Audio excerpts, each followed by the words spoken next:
Welcome to the podcast. This is Andrew Idell, Precious 957. This is previously the Skinny Podcast, but we had to change it. Apparently, a guy, you like this, an organized crime, like a former mafia guy, has a podcast called The Skinny. It's very popular. I didn't want to end up sleeping with the fishes or whatever. It was concrete slabs tied to my feet at the bottom of a lake somewhere. So unnamed. It probably has a name now that we've released it. But if it doesn't, who cares? We're going to have a good time. Unname's not a bad name. That is true. The Unnamed Podcast with Andrew Idell. That would be pretty sick. But I bet there's 15 of those just lazy guys that they're like, I'm going to call it Unnamed, so I don't have to think about anything. You know what I mean? This is yeah. It's like when directors they're like, I'm not going to tell you how the movie ends. Oh, so you didn't write an ending? Yeah, exactly. Yeah. You're calling it artsy, but it's just lazy. Exactly. I saw a thing. John Carpenter. He made The Thing with Kurt Russell. At the end, you don't know if Kurt Russell or the other guy is The Thing. And somebody was asking him, Colbert was asking him recently, was like, do you know? You don't have to tell me, but do you know? He's like, I know. And you got to pay me to and I shut up. You don't know, dude. Come on. Nobody. Yeah. If it's not in the movie, then it doesn't exist. You're So Vain was not about anybody. Yeah. It's exactly. It's right? the same thing as Hotel California is about nothing. It's about nothing. Yeah. Until you tell me what it's about nothing. Yes. But anyway, I had to get that out of the way. Unnamed Podcast. This is a podcast where I talk to people who can either teach me something, who have done something positive in their community, or hopefully both. Unfortunately, this time it's neither. This is just a guy. I just got a guy today. Literally, I was hanging out in the lobby. Sometimes I guess you have some homeless people hanging out there. Yeah, I stuck my head out. Pulled me in, yeah. I was like, I need content. So I can make some stuff up. I went beanie, and then this is my friend Andrew Delange. He is somebody who I admire a lot. I don't know if I've ever told you that, probably, but he's too often actually. Yeah. It's actually getting weird.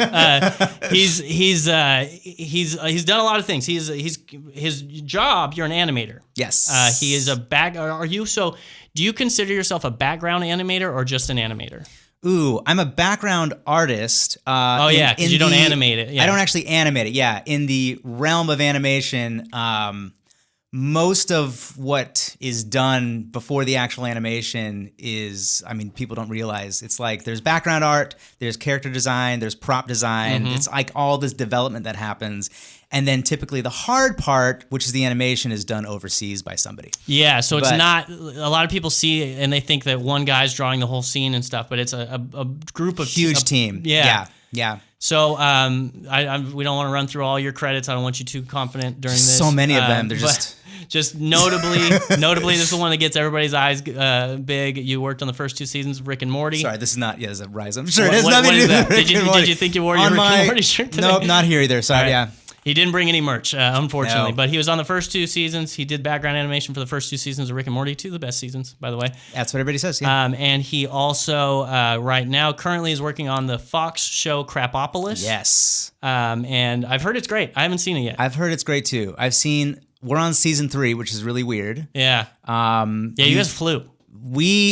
For some reason, we just kept making shows. We kept making seasons, and Fox kept pushing the air date, and we're like, I guess this is fine because we're still employed, but like, how do we know if it's any good? But like, they love it at Fox, so yeah, that was the interesting thing. It was always like, and we're not going to get into the NFT Twitter page that we always talk about, but I was for a while I was like, man, this show's had a Twitter page for a long time. Like, when are we going to start? So, he's working on Crapopolis. Watch Crapopolis. When you watch Crapopolis, you're supporting people like him, for better or for worse. So, it's very interesting. But you're also a musician. Yes, you're a very good pianist.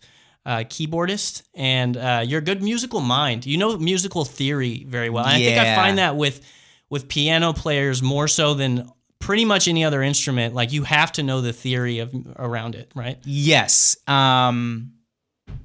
Because this is going to sound bad because I don't play guitar that well, but I feel like with a guitar, you can basically just shift your finger on the fretboard or your fingers on the fretboard, and you can play any scale. Yeah. Right? But like with piano, if you want to play a certain scale, you have to literally learn like how many black notes or black keys and white keys are in the scale. There's like, you kind of have to know theory to play piano. Yeah. And it seems like a lot of theory is based on piano. Like it, yes. And I don't know if that's because piano itself lends itself to theory the most, or if because it's piano so old and it's like so universal. But actually, it's the piano. I think it was Johann Sebastian Bach. Oh man, who the singer for Rat? Or no, what?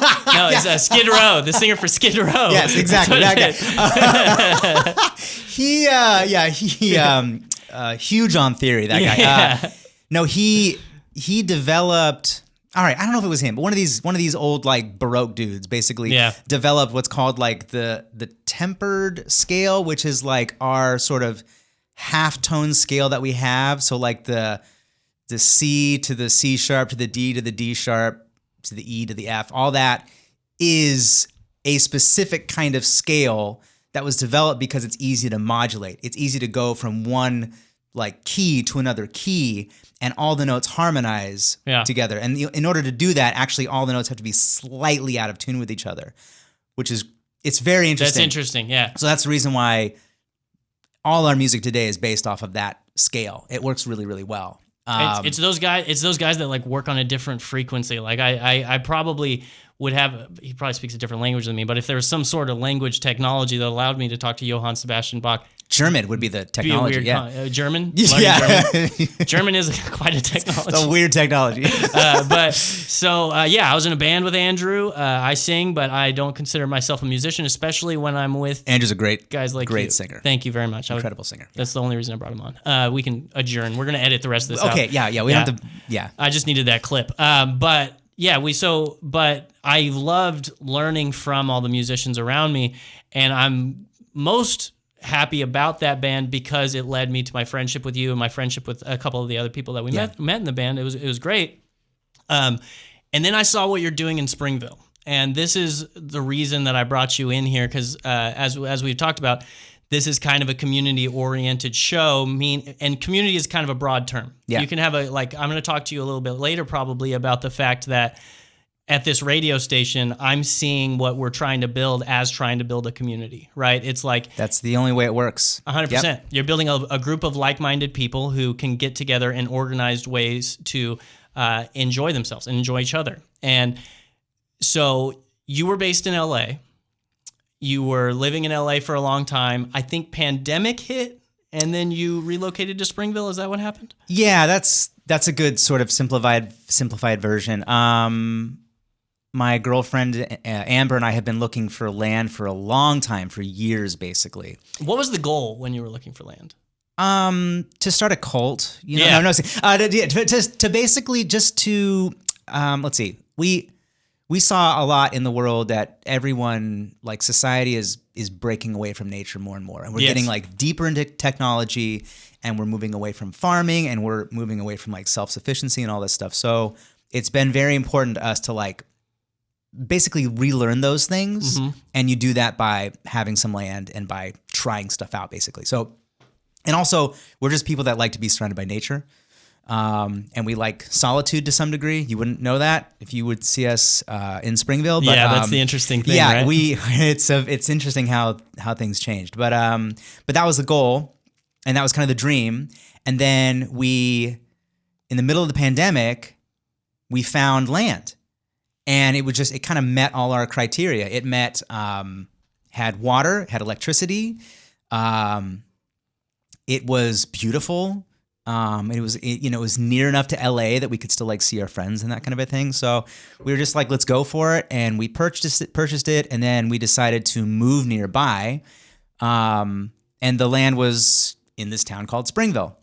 And so in order to be near the land, we had to live inside Springville. And that required us to, we found this house, and the property manager lady, she was like, in order to live here, you basically have to like contribute to the community somehow. It was like, and for us, we're like, okay. Really? Yes. I didn't know that aspect of it. It was so your tenancy, is that the word? Tenancy. Tenant. Yes, like tenantship. our ability to be tenants, whatever that is. Yes. Yeah, your tenacity was contingent upon you in some way contributing to this town of Spring. So, and that's not like a local law. That is the owner's law. That was Chris Smith. That's amazing. Yes, that's really cool. She has passed away since, but we miss you, Chris. We miss you, and she was the reason why. Yeah, we decided to open an art shop because we know a lot of artist friends, and it didn't exist yet in Springville, and we did. And then over the next like 2.5 to 3 years to now, instead of developing our land, we just got completely sucked into Springville. Yeah. We fell in love with Springville, but we're very good listeners, and having the shop open, so many people came in and just talked to us, talked to Amber for the most part, but like slowly me as well. And we just started learning the story of the town. Yeah. And that just pulled us into like, I don't know. It's a magical place, as I think a lot of small towns are, because they're very authentic and they still have like their sort of ancient history. They're still somehow connected to it, right? We learned about all these things, and we learned about like, the little fuse between people. And Amber and I are very like we don't want to get in the middle of things. We're not that way at all. We're very open-minded. We want like people to kind of figure out their own stuff. And if we can assist in any way, we do. And that's kind of our mentality. And it's genuine support from you guys. Like yes. that is a lot of people say, I like to help people. But what I've seen from you guys is genuine support, because it's something that I really appreciate. It's less about actually trying to help, and it's more about literally just listening. Yeah. I don't know why we're so good at it, but we love doing it. And that sucked us into the town. And so, long story short, that's why I'm here. That's how all this happened. And I feel like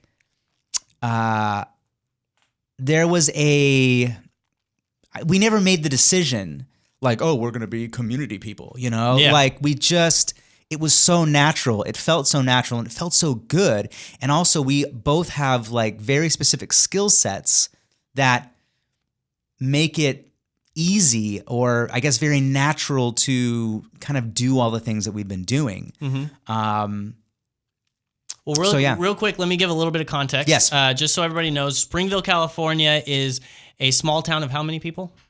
I think it's like 700 people. Like that's lower than even I thought. I know. Yeah. It is in the San Joaquin Valley. It's at the base of the mountain. It's right under the big trees, the big Sequoia National Forest. Yeah. I'm from Porterville, California. It's that community. Like, I love Bakersfield. I love that I moved here. I'm having a great time here. But Porterville is my heart, and it always will be. And Springville, California is Porterville's hippie neighbor. Yeah. And it's not always hippie. It's hippie, conservative hippie neighbor. Cowboy neighbor. Exactly. It's this weird mixture of free-spirited people who love poetry and who love nature and all these things, and cowboys who work on ranchers and love nature. Like that's everybody up there understands the special piece of land that they have been given. So like, even me living in Porterville, when the giant sequoias burned, I felt like a piece of me was on fire. Like, it's a weird connection we have to that land out there. I say weird. It's typical to a lot of people who don't live in big cities, but it's like Springville is a special place to me. Yeah. And when you discovered Springville, you get there. You wanted your goal, your focus was going to be the land that you bought. Yep. And the land is beautiful. I've been up there. It's great. And then Chris made you start contributing to the city, to the town. And then, you started with the Lantern, which is the art shop, which is wonderful. You guys bring in great art from other places. You promote art from the local town. And then do a quick summary before we get deeper, you rented Studio 190, it's on Highway 190. He rented a studio, an old building, and that is where you do a lot of your community events. And you have there's a pizza place called Poor Richard's in Springville that allows you to do drink and draws. So the drink and draw was, I think, the first thing you started doing. That was one of the first Club 190 and drink and draw. I think they happen around the same time. Yeah. It was basically like we had these ideas of like, oh, we can do, Springville is very much like a playground. Yeah. It feels like you can do anything you want. And to many degrees you can. You're not guaranteed support for those things, but you can try them. Yeah. And so when I realized that, I was like, let's try some things. Yeah. So what is Drink and Draw? Drink and Draw is a free event. It happens at Poor Richards in Springville. And basically, I had a bunch of like leftover. A lot of people have this. They have just art supplies from like back in their days of like, I'm going to be a painter. I'm going to be a, ceramicist. Is that a word? Ceramics person. I'm going to do this. I'm going to do that. Ceramicizer. A ceramica nader. Yeah. And so you just have all these supplies, or maybe you're a kid and you have these supplies, whatever. I have a bunch of supplies. Yeah. And I love making art with people. I love like sitting with friends and like drawing and that kind of a thing. So, I kind of combined those ideas and I was like, let's all hang out together at Poor Richards. You can use all my art supplies and we'll just draw together. Yeah. And we're on number 12. That's coming up in November. And I do it once a month. It's a cool thing because at the Drink and Draw, and this is the same, the same goes for pretty much everything you've done there. And this is what I like about the events that we do with the radio station. I love the people walking in and being like, I can't believe somebody's doing something. Like we get to do something like this. That's okay. Yes. And if there's any pride that I feel about anything, it's that reaction. It's like when people are like, how the heck is this happening here? Like what is like, this is so weird. And I love that part. Yeah. You stumble upon this group of people because what you guys have done, it attracts a very interesting but welcoming and loving group of people. Yes. Like people who come in with who are going to throw off the vibes, or like people who are going to party too hard or anything like that. They usually get washed out of this group, even though they are accepted and everybody's treated. Yes, that's the beauty. And I think that comes back to that idea of like Amber and I being these good listeners and just being very open and being very non-judgmental people. Yes, really. 100%. These events attract people that are kind of like-minded. And so you start to kind of grow this interesting, like I don't know, tapestry of people who are very open-minded, who try as best they can not to be judgmental. And because of that, you have like a lot of strange members of your group. You have people like all ages, right? All ages. Literally all ages. We've got there's children running around, multiple children, and there's people all the way up to in their 80s. Yep. And it's just fascinating. It's crazy, people. And it doesn't feel weird. No, it like makes sense. Nobody's like, what are the kids doing here, or like, what's the old people doing here? It's always like, man, that guy's awesome. Yeah. And you meet this. So I should say, what's the reason why it is, and it's not necessarily about, I was having this conversation today, like Drink and Draw is not about drawing.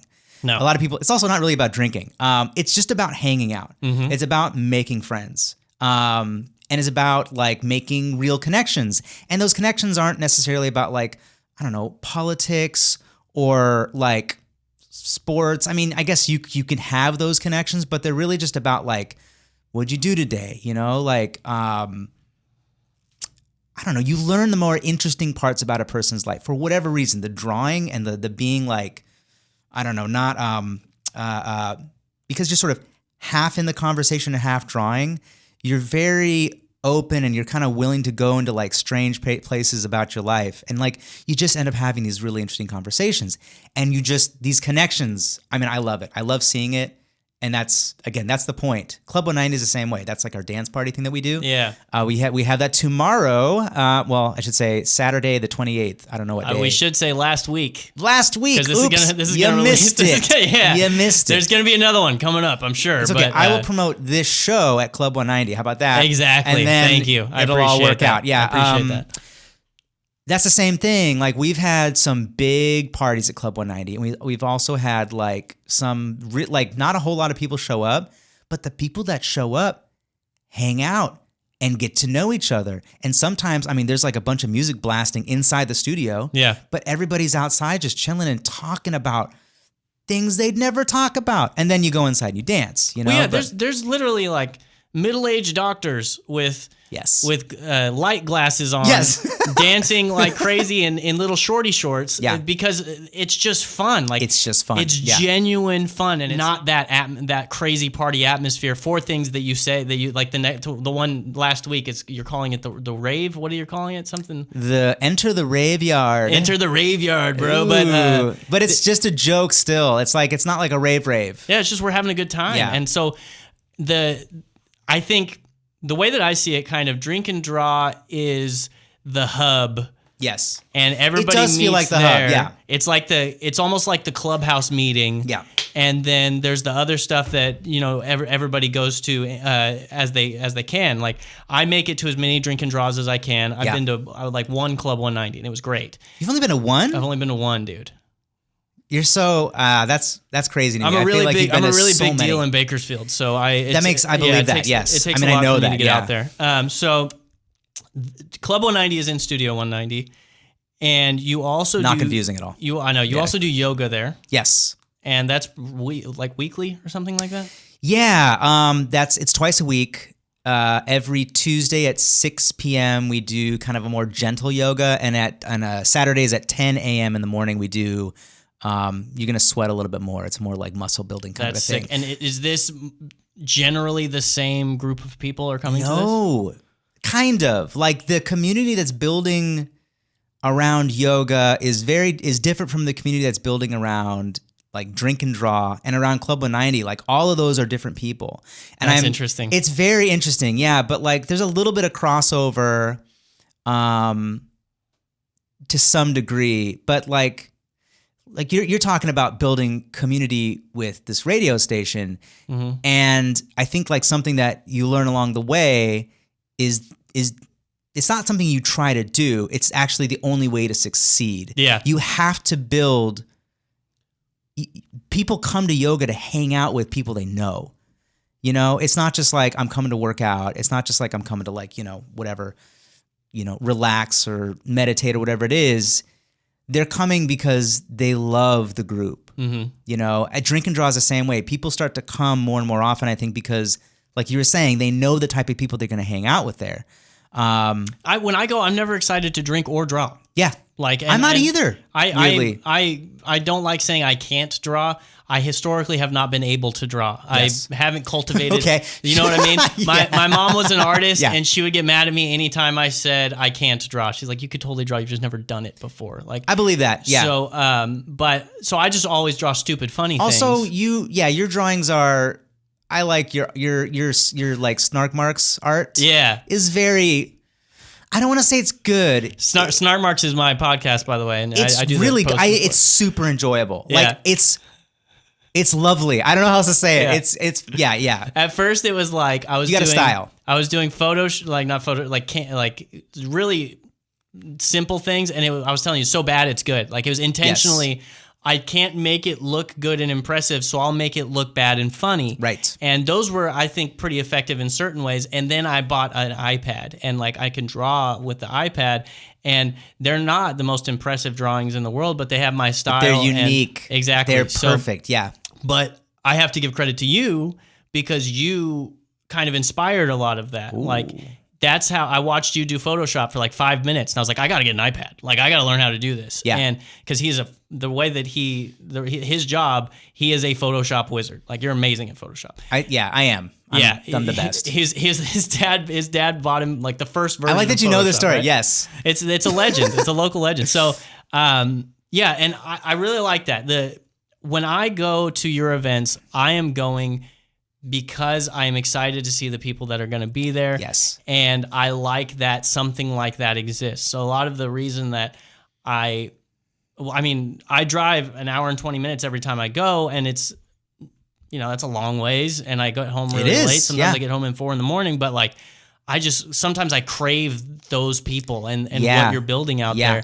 So that's what we want. It's going to be a different thing with a radio station in a large city, but within the same vein, it's about finding a like-minded group of people who can do a lot of cool things and have a fun time and enjoy each other. And that's what we do with a lot of our events. And I'm always trying to recapture the feeling that I get when I go to Springville. Oh, that's nice. Yeah. Well, you know what I always think about, and I'm sure you'll relate to this at least a little bit. Have you seen Man on the Moon about Andy Kaufman? Oh yeah. So it's a true story. When he played Carnegie Hall, he just took the whole crowd out to ice cream afterwards. Yes. And he like put them all on buses and was like, we're going to get ice cream. And it's a super simple thing. It seems stupid, but everybody, as soon as you put a whole crowd of people into buses and take them to get ice cream, they know they're doing something special that day. Yep. And it's a story all of a sudden. Exactly. Yeah. So that's what we want to do with a lot of our events is like, I want people to be like, oh, they're doing that? Like, it's very simple. It's dumb, but it's a little bit of extra effort to make people remember what they're doing that day. Yeah. There's a comedian named Todd Glass as well. Everything that I know comes from comedians. There's a comedian named Todd Glass who, when he has people over at his house to eat dinner, he gives everybody a warm towel, a warm, damp towel. And right before dinner starts, everybody has to put the towel on their face. Oh, that sounds so nice, though. Yeah, and it's just a little thing. But it makes it just one more step. Yeah, that makes it a special thing. Another example, I used to have UFC fights at my house all the time. With my friends would come over and we would watch the fights. And you wouldn't have UFC fights. No, you would. Oh, okay. No, because that'd be memorable. I could never make weight, but I got bony elbows. I cut everybody up, but we don't have a cut man. So yeah, there was a fight night, or it was during the daytime because it was in like Abu Dhabi or something.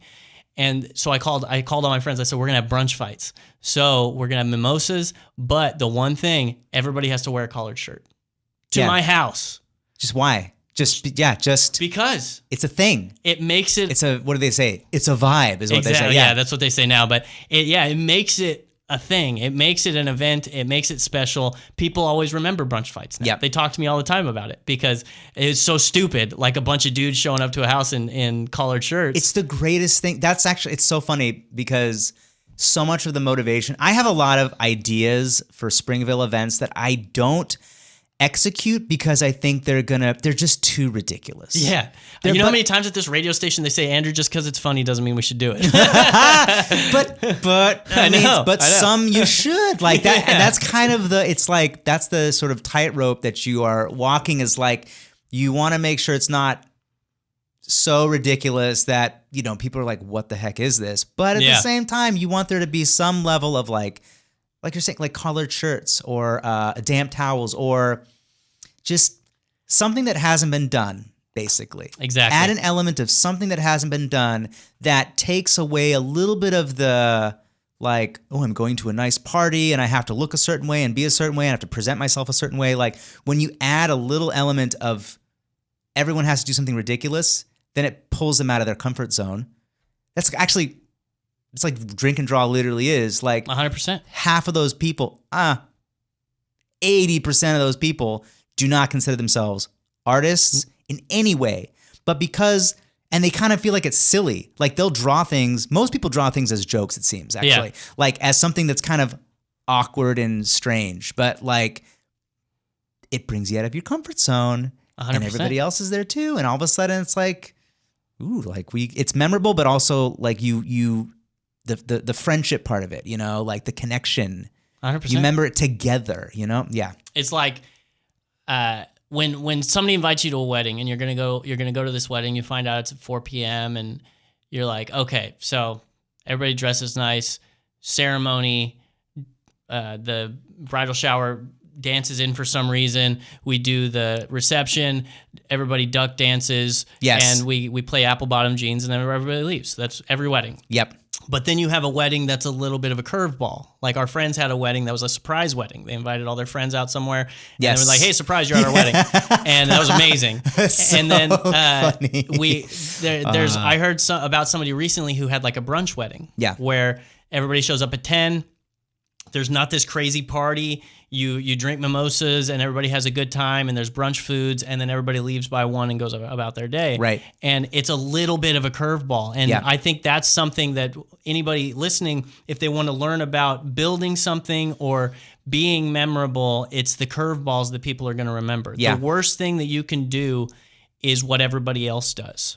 And yes, that's kind of what we try to do here is we kind of look at classic radio, and there's things that you do that are tried and true, and they're tried and true for a reason, and you got to do them. We got to play sweepers. We got to do all these things. But we also look at it and go, why? Everything, we have to ask why to everything that we do. Because if we don't have a good answer, there's no reason to do it. Yeah. And then we can substitute that with an original idea that people go, oh, when I see this Precious 95.7 logo, that means I'm going to have fun and something different's going to happen. Yes. And so when they find out that Studio 190 is doing something, they're like, okay, there's going to be a lot of really cool people there. It's going to be a good time it's going to be a relaxed time. There's not going to be any problems. There's never been a fight at any of your events.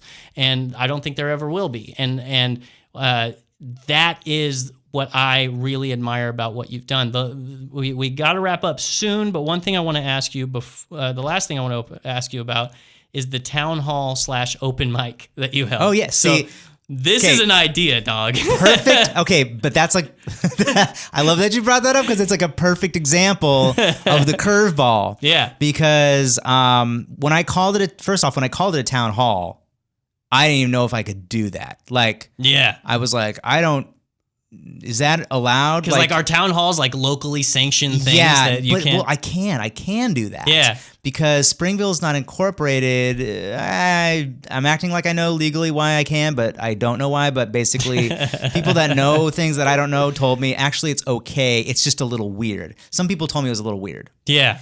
Because what I should say is one thing, like you were saying about, you want to throw a curveball, but you also don't want that curveball to be so unrecognizable and unrelatable that either one, nobody gets it, or two, it kind of like offends, That's a lot of my ideas. Yes.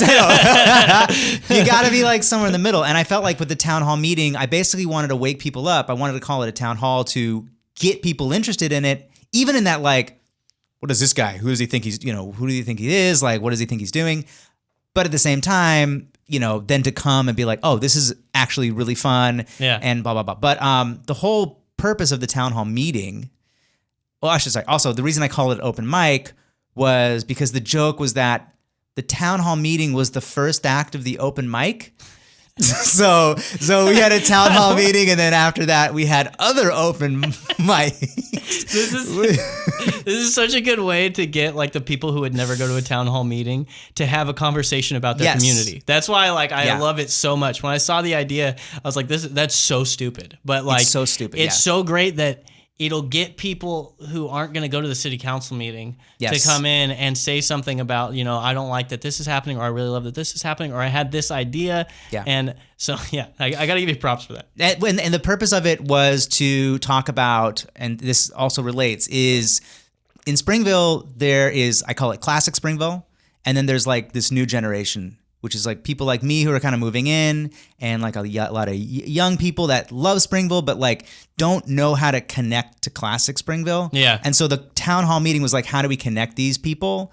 And it went really well. There were a lot of really good ideas. And what I will say is that there's a lot of respect for what classic Springville has done. And I think that there are a lot of young people that want to continue it. It's just like they are going to continue it by promoting things on Instagram and using like Google Sheets, and things like that in Google Forms versus, snail mail. And, it's those types of changes. It's not a big deal, but I feel like those kinds of things are going to slowly start happening in Springville to make sure, because Springville is, it doesn't run on nothing. It runs on the people, it runs on the community, and it runs on like a well-functioning community. And that means that we need a lot, we need people to be active. We need people who are there to feel like they're a part of it and feel like they can be a part of it. And so, the meeting was about that, and I think it went really well.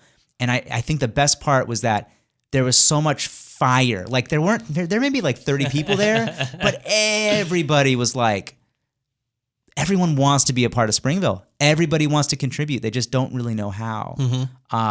But for me, that's all. That meeting kind of compelled me to keep doing this thing. I don't even know what it is, what to call it. But this thing that I'm doing of trying to connect things and trying to, keep Springville awesome and weird. Oh, you're stealing. Portland's gonna. I sue am. your Austin. pants Everybody off. does it. Portland's gonna sue you for that beanie. They will. I know. I got it from. But yeah, that's great, and that is the crux of all of it. Is and people out here, there's gonna be a lot of people listening to this who don't know about Springville, but they know small towns, and Springville has a vibe, and it always has, and the people who you are calling New Springville, one thing that I've noticed about them is they aren't like screw old Springville. Exactly. At all. Not at all. They have so much love for that community, and that can be sometimes, and I'm not saying this has happened because I haven't seen it firsthand, it can easily be misconstrued when they come in with all this new stuff as if they're trying to replace old Springville. Change things. Yeah. So the wonderful thing about what you did is you had that conversation, at least the beginning of that conversation, to let them know, hey, we do care about this stuff. Yeah. And we're not here to do that. We are here to coexist and make this place better because we love this place just as much as you do. Yep. And so yeah, it's really admirable what's going on in Springville, and your Instagram is at Happening in Springville. Yep. And make sure you follow at Happening in Springville. Follow me. Yeah.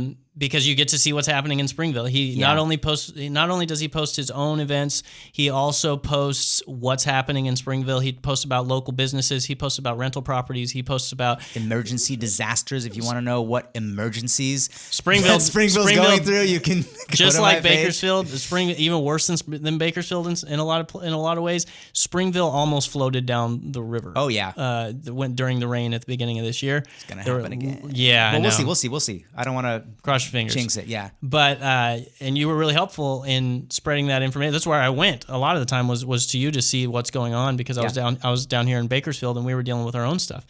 And so the last question, and this might be a hard thing to answer, but what would you say to somebody who lives in a larger city, something like Bakersfield, or even had you stayed in LA, that wanted to be what they would call active in their community or wanted to build a community in the way that you have?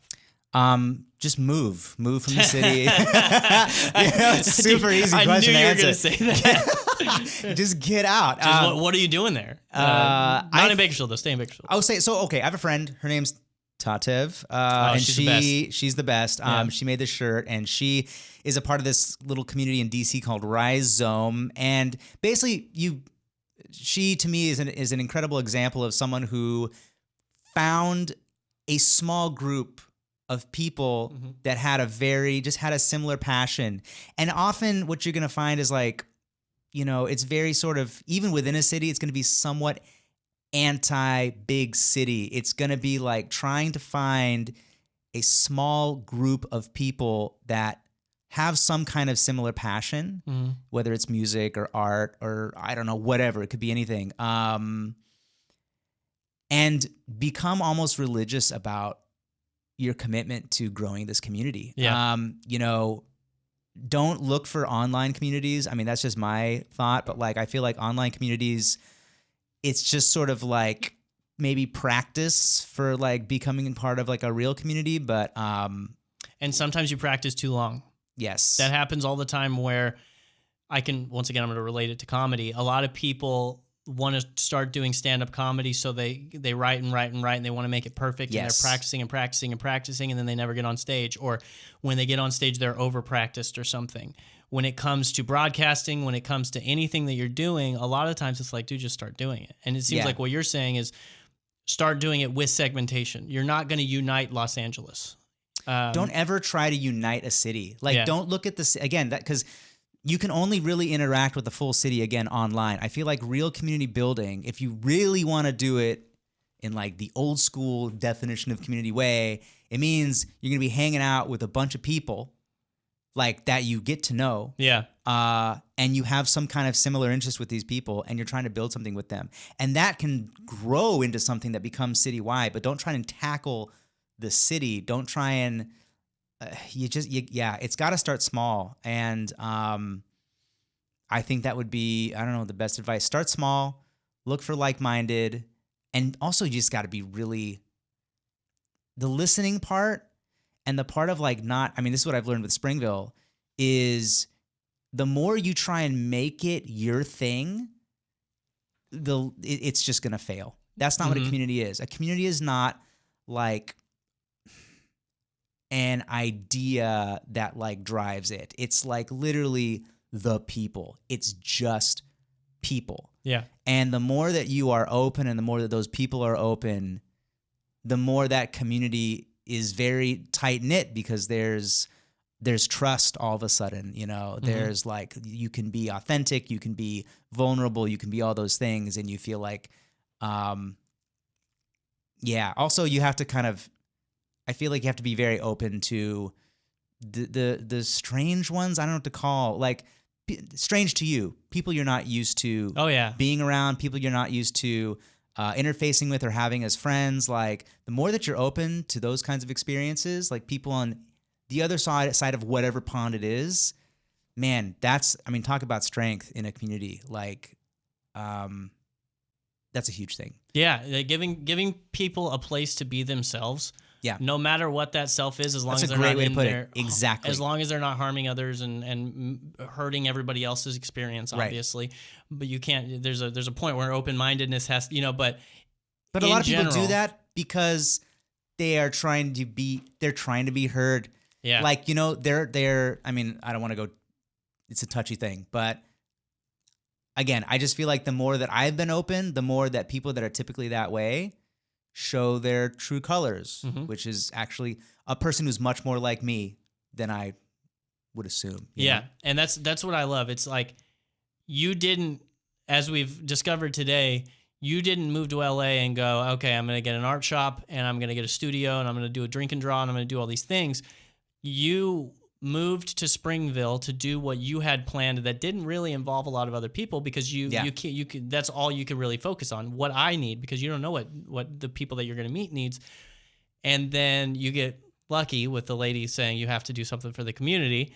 And then you start seeing what Springville needs and what this group of people that you're meeting would enjoy. And what you have provided with all of that is organization for a lot of those things. Yeah. Because these people, it's not like you ran into a bunch of lost people who had nothing going for them. Not at all. No. You ran into a lot of people who have talent. There's a lot of people with talent that we talk to out there. It's nuts how much talent is in Springville. Yeah. And it's really weird. And bleeding into Porterville as well. And it's like, you ran into people who have these strengths and these talents. Like at least I know Ryan, the yoga teacher, is a guy who was hanging out with us. I don't know the other one, the other yoga teacher.